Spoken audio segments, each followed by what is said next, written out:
안녕하세요. 이렇게 다 날씨에서 뵀던 밴드를. 맞습니다. 아니 미씨 오유야 오유야 오. 죄송합니다. 발음이 어려우세요. 약간 여기 다시 한번 할게요. 다시 한번 찍고 갑니다.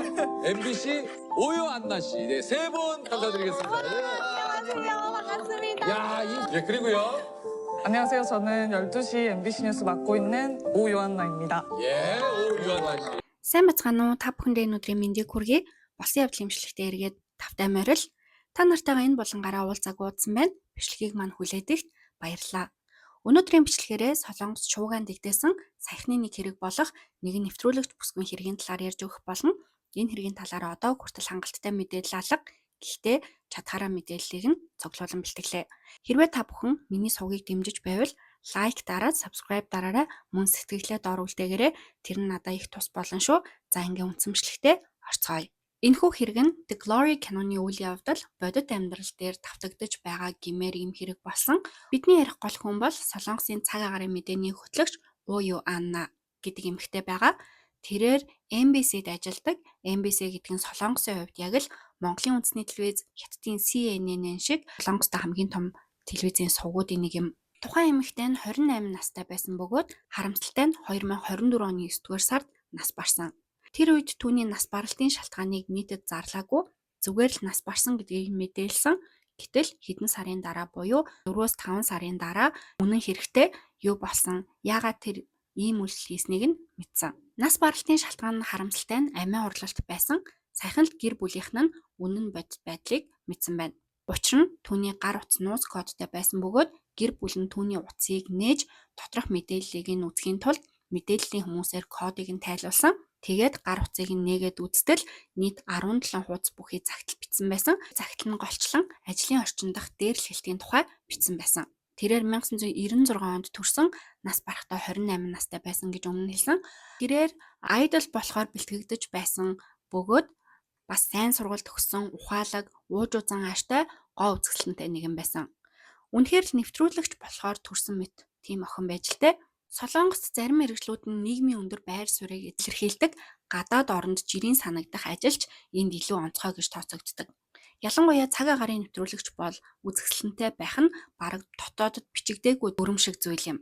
За тус эмэгтэй нь өөрийн влог сувагтай байсан YouTube дээр тэнд болохоор ээжтэй ажилдаа орсон тухайгаа хэлж байгаа бичлэг нь ч байгаа. Тэр бичлэгээр болохоор баярлаж гэр бүлтэйгээ тэмдэглэж буйн бас хадгалагдсан байдаг. Энэ түүний мөрөөдлийн ажил байсан. Ярианы чадвар, дууны дуудлага гэх мэт олон чадварыг шаардсан энэ ажилдаа тэрээр маш дуртай байсан. 17 хуудас орчим загтал Kako Talk Message-ийн скриншот болон одоо интернетээр тарж байгаа зарим баримт бичгүүдэд дурдсанаар бол гол асуудал нь түүний ажил дээр гарсан дээрлэхэлт юм. Ялангуяа хоёр эмэгтэй ахлах нэвтрүүлэгч буюу Сомбэ нарын зүгээс түүнийг дарамталдаг байсан гэжээ.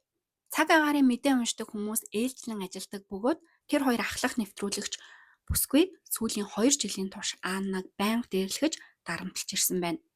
Энэ бүх зүйл Анна ажилд оронгоцоо бараг шууд эхэлсэн гэж цагталтаа бичсэн байдаг. 2022 оны 4-р сарын 20-нд түүнд сэтгэл готролтой гэсэн онш тавигдсан бөгөөд эмчин тухайн үед юу болж байгааг тэмдэглэсэн байна. Түүний сэтгэл зүг хамгийн ихээр хэцүү байдалд оруулж байсан зүйл бол энэ хоёр ахлах эмэгтэй нэвтрүүлэгчийн зүгээс ирж байсан шудраг бус гутамшигтай харьцаа байсан. Тэрээр 17 хуудас цагталтаа би шудраг бус байдал мэдэрч байна. Гэхдээ би залуу хүн учраас суралцах ёстой гэж бодож байна. Тэд намайг сул дорой гэж хардаг юм болов уу? Зориуд ингэж байдаг юм болов уу гэж бичсэн байна. Солонгост ийм төрлийн харилцааг CED буюу эрх мэдлийн дарамт гэж нэрлэдэг.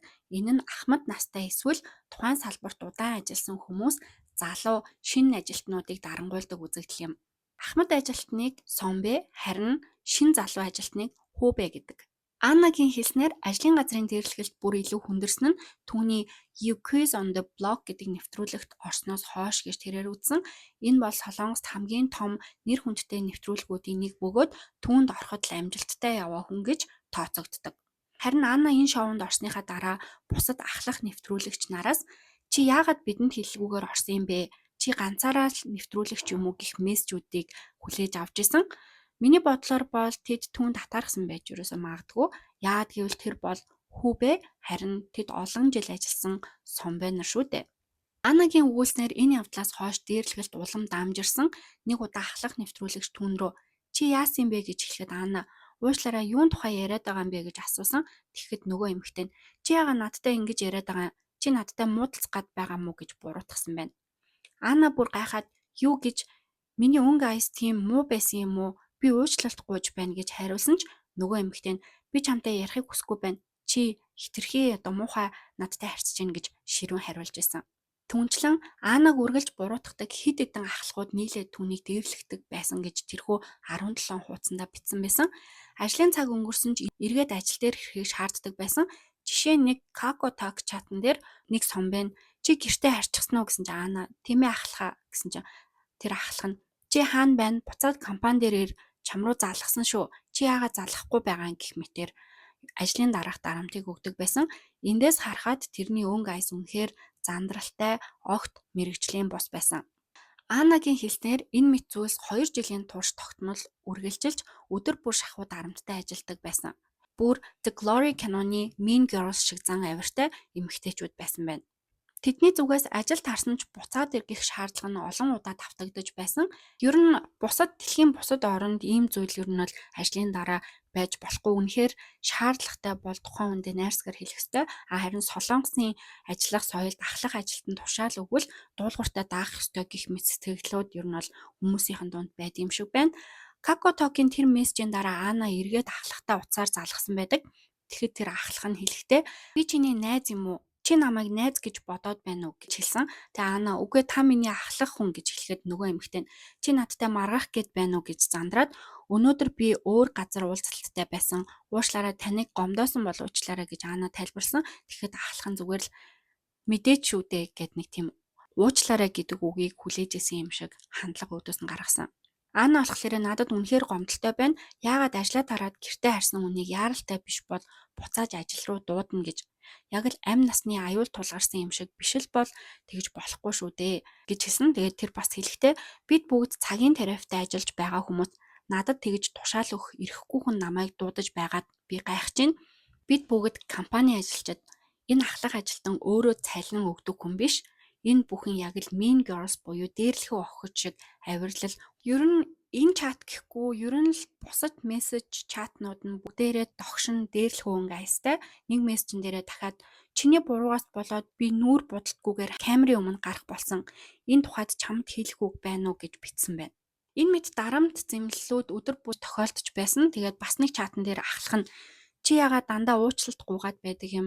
Чи санаатаагаар ийм зан гаргаж байна уу гэж бичсэн байна. Энэ бүгд хүнийг дотроос нь хөвдөж сэтгэл санааны гүн хямралд оруулж Аннагийн хувьд энэ зүгээр л нэг мессеж биш зүгээр л дарамт байсан. Бидний энэ харж байгаа зүйл зөвхөн бичигдсэн зүйлс байгаа. Бодит амьдрал дээрээ түүнд яг ямар их дарамтыг өгч ирсэн нь бид нарт бүр төсөөлөхөд хэцүү байна л та. Тэр энэ бүхнээс болоод жинхэнэ мөрөөдлийн ажлаа ердөө 1 жилийн дотор хаяхаас өөр аргагүй болсон. Тэрхүү телевизэд нэг 5 цаг агаарын хөтлөгч байсан. За түүний нэг нь Анна. Тэгээ бусад дөрвөн бүсгүн түүний тухай ярилцах гэж өөрсдийн гэсэн групп чат хүртэл байгуулаад түүнийг муулдаг байсан тогтоогдсон. Тэнд Анна муухай үнэртдэг гэх мэт цуу яриад тарааж муугаар ярьдаг байсан гэдэг. Ийм нөхцөлд ажиллах гэдэг үнэхээр хүнд ахлахуудын зүгээс ирэх дарамт, доромжлол түүнийг өдөр бүр тэсэж ажиллана гэдэг хүн бүрийн сэтгэлд гүн сорив ер нь бол үлдээн. Анна сэтгэл готрлын онош авч сэтгэл заслын эмчилгээнд хүртэл явж байсан байна. Тэрээр ажлаа орхисны дараа юу болсныг бид нар сайн мэдэхгүй ч сэтгэл зүйн хувьд маш хүнд байдалд орсон нь тодорхой. Улмаар энэ бүхний эцэст өөрийгөө хорлсон харамсалтай явдал болсон. 2024 оны 12 дугаар сард Аннагийн гэр бүл үннийг мэдснийхээ дараа хоёр ахлах нэвтрүүлэгчид хандаж иргэний шүүхэд хэмжлэл гаргасан. Мөн MBC телевиз рүү шаардлага тавьсан. Гэр бүлийнхэн нь компани дээр очиод миний охинд юу болсон юм бэ гэж асуухад компани бидэнд мэдэгдэх зүйл байгаагүй тэр гомдол гаргаагүй гэж хариулсан. Тэгэхэд гэр бүл нь тэгвэл та нарын зүгээс судалгаа хийгээч гэхэд хэрэг хүсэл тавьбал судална гэж хариулжээ. Энэ нь гэр бүлийнхэнд нь бүрт гомдолтой санагдсан. Тэдний хэлснээр компани өөрсдөө анхаарч шалгах ёстой байтал хүсэлт байж л хөдлөнө гэж хариуцлагагүй хариулт өгсөн. Тэр нь дээрлэхүүлж буй хүмүүс өөрсдөө гомдол гаргадаг нь маш ховор тохиолдол байдаг. Хэлбэл дахиад ажилд авахгүй хүмүүс намайг илүү л их дээрлэх гэх мэт айдснаас болоод бүгд дуугав чимээгүй байдаг тохиолдлууд зөндөө байдаг. Аннагийн хувьд ч тэр маш хэцүү байсан нь ойлгомжтой. Одоогоор янз бүрийн цуу яриа явж байгаа ч Түүний бичсэн 17 хуудас загталтаа 2 хүний нэрийг тодорхой бичсэн байгаа. Тиймээс үлдсэн 2 нь холбоотой эсэх нь тодорхойгүй. Харин тэдгээр Mean Girls болох 2 нь одоо ч өдөр бүр цаг агарын мэдээ уншаад ажиллаж байгаа нь үнэхээр харамсалтай. Энэ явдал ямар аимшигтай, сэтгэл зүйн дарамт байсан нь үнэхээр айц төрүүлэм бараг л кино шиг. Анагийн гэр бүл энэ тухай гомдол гаргасан гол шалтгаан нь болохоор 2025 оны 5 дугаар сарын байдлаар MBC телевизэнд дотоод шалгалт хийж байгаа бөгөөд охины ар гэрийн зүгээс нөгөө 2 дарангуйлагч нэвтрүүлэгчийг 2025 оны 1 сард шүүхэд өгсөн. Олон нийт болон улс төрийн хүрээч энэ хэргийг анхааралтай авч хуулийн шинжилэл хийх шаардлагатай гэж үзэж байгаа. Би хувьдаа ч гэсэн гэр бүлэн дугаарч энэ хэргийн үнэн нийтэд ил болж байгаад баяртай байна. Учир нь ийм зүйл дахиж бүү тохиолдосоо гэж хүсэж байна. Хэрвээ та нар энэ кейсийн тухай юу бодож байгаагаа хэлмээр байвал сэтгэгдэл хэсэгт бичээрэй. Дараагийн дугаараараа дахин уулзтлаа. Баяртай.